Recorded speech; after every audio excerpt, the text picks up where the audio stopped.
협착증 진단을 받았다는 사실만으로 앞으로 경과를 단정할 수는 없습니다. 반드시 기억하셔야 할 것은 지켜본다는 말이 아무것도 하지 않고 방치한다는 것은 아니라는 점입니다.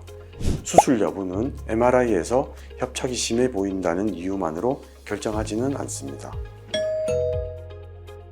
안녕하세요. 서울원병원 척추센터 임수택 원장입니다. 척추관 협착증 진단을 받은 환자분들이 외래에서 가장 많이 하시는 질문이 있습니다. 원장님, 아직 견딜만한데 그냥 지켜봐도 될까요? 협착증은 시간이 지나면 저절로 좋아질 수 있나요? 지금 치료하지 않으면 나중에 많이 나빠지나요? 척추관 협착증은 중장년층에서 흔하게 발생하는 퇴행성 척추 질환입니다. 물리적으로 척추 신경구멍이 좁아진 상태입니다. 오늘은 척추관 협착증을 그대로 두었을 때 어떤 변화가 나타날 수 있는지, 어느 정도까지는 지켜볼 수 있는지, 그리고 어떤 경우에 적극적인 치료를 고려해야 하는지 설명드리겠습니다. 척추관은 척추 안에서 신경이 지나가는 통로입니다. 나이가 들면서 디스크와 척추 관절에 퇴행성 변화가 생기고 신경 주변의 인대도 두꺼워질 수 있습니다. 이로 인해 신경이 지나가는 공간이 점차 좁아지는 질환이 척추관 협착증입니다. 대표적인 증상은 허리 통증, 엉덩이와 다리의 저림, 당김, 통증입니다. 특히 환자분들이 많이 말씀하시는 특징적인 증상이 있습니다. 처음에는 잘 걷는데 조금 걷다 보면 다리가 저리고 아픕니다. 앉아서 잠시 쉬면 괜찮아져서 다시 걸을 수 있습니다. 허리를 약간 숙이면 좀 편해집니다. 이처럼 걷는 동안 다리의 통증이나 저림이 심해지고 잠시 쉬면 다시 걸을 수 있는 증상을 간헐적 파행이라고 합니다. 척추관 협착증에서 흔히 나타나는 증상 중 하나입니다. 척추관 협착증은 물리적으로 척추 신경 구멍이 좁아진 상태로 좁아진 신경 통로가 자연적으로 다시 넓어지는 질환은 아닙니다.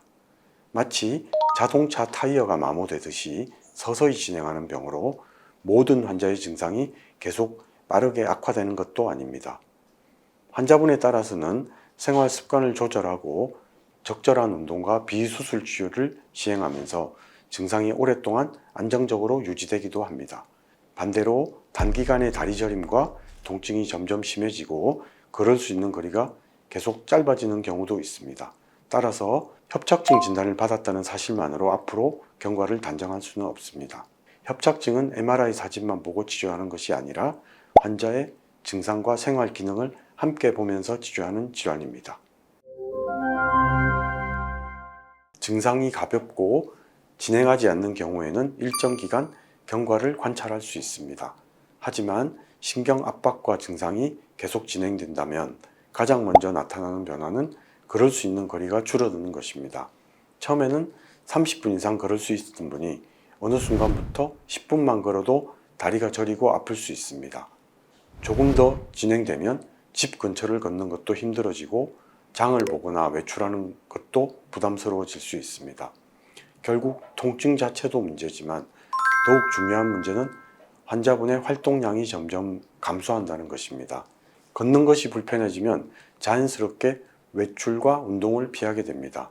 활동량이 줄어들면 다리 근육이 약해지고 체력과 균형 감각도 떨어질 수 있습니다.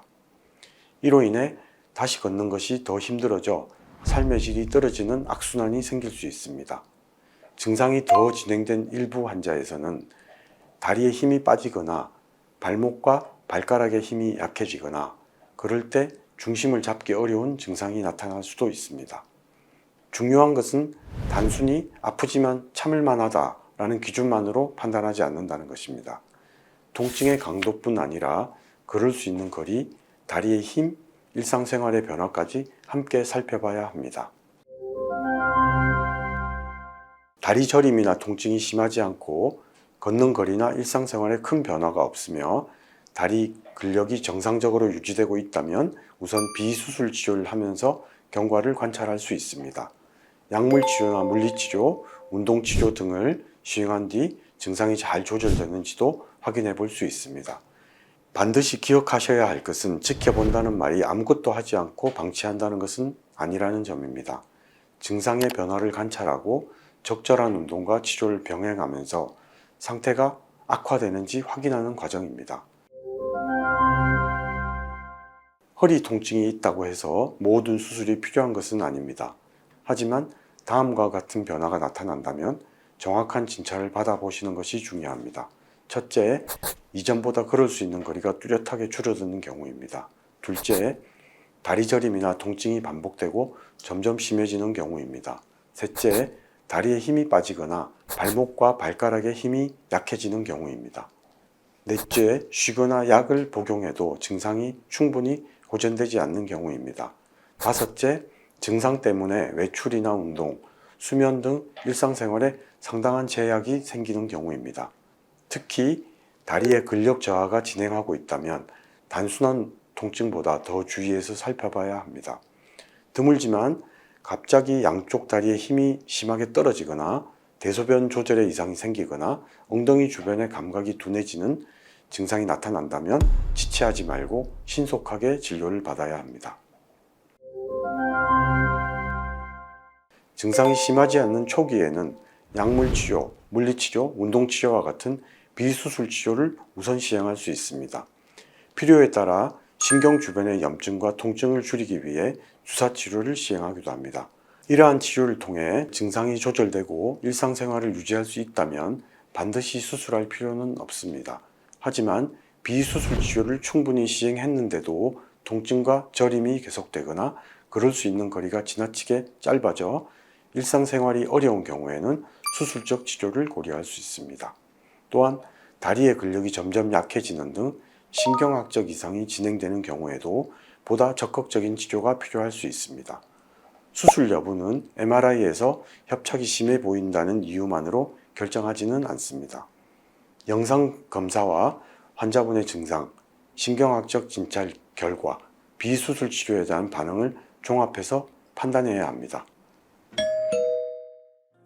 척추관 협착증은 나이가 들면서 흔히 발생할 수 있는 퇴행성 질환입니다. 그렇다고 단순히 노화 현상이라고 생각해서 불편함을 계속 참고 지낼 필요는 없습니다. 반대로 협착증이란 진단을 받았다고 해서 지나치게 불안해하거나 무조건 수술부터 걱정할 필요는 없습니다. 현재 증상의 정도와 진행 여부를 정확하게 확인하고 환자분의 상태에 맞는 치료 방법을 선택하는 것이 중요합니다. 최근 들어 걷는 거리가 줄었거나 다리 저림이 반복되고 있다면 척추 전문의와 상담해 현재 상태를 확인해 보시기 바랍니다. 지금까지 서울원병원 척추센터 임수택 원장이었습니다. 감사합니다.